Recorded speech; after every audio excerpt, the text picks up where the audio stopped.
आपण बघत आहात एकेपी न्यूज मराठी। आपला आवाज आपली ताकद। सबस्क्राइब करा, शेअर करा, लाईक करा। AKP news Marathi. पाहिजे असलेला गंभीर गुन्ह्यातील आरोपी जेरबंद।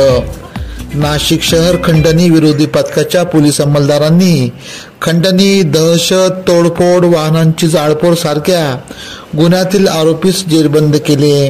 गेल्या 5 महिन्यांपासून पोलिसांना चुकारा देणारा सूरज उर्फ चार्या निवृत्ती चारोस्कर वय 26 राहणार मसरूळ याच 15 सप्टेंबर रोजी चामरलेनी बोरगड नाशिक येथून सापळा रचत अटक केली असून पुढील कारवाई कामे मसरूळ पोलीस ठाण्याच्या ताब्यात देण्यात आले आहे।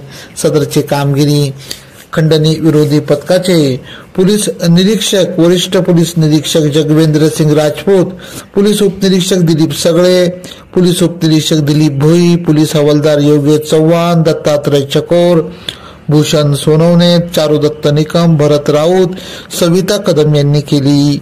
एकेपी न्यूज साठी ब्युरो चीफ अनवर खान पठाण, नाशिक।